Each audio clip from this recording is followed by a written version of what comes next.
Крестным ходом прямиком к Иордании в Раифе. Желающих окунуться сотни, но купели пускают не сразу. Воду сначала должны осветить священнослужители. Слава тебе, Господи, слава тебе. Пускай идет. Неплохо будет.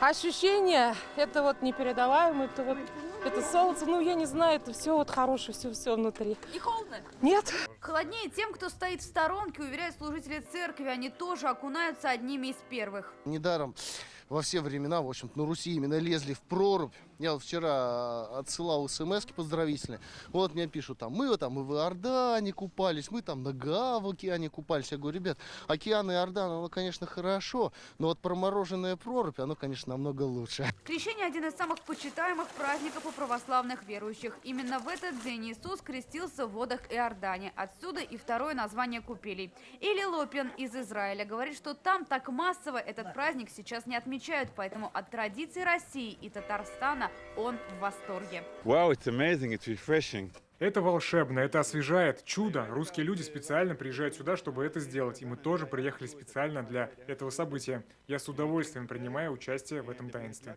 Затем, как окунаются верующие, строго следят спасатели. Рядом дежурит бригада скорой помощи. Если кому и станет плохо, помогут. Но такие случаи редкость, говорят они, вера помогает. Самый тяжелый момент, когда он выходит. Первые 20-30 секунд у человека, когда из воды выходит, вот самые такие сложные. А так все нормально, потом ему будет хорошо, и через 30 секунд, и он будет счастлив. Для душевного состояния, да, общее ощущение хорошо. Пока нормально. Холодно? Замечательно.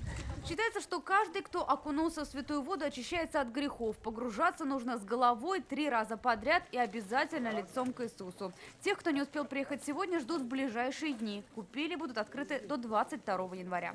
Аделя Кламит, Сандер Сентальцев, ТНВ, Зеленодольский район, Раифа.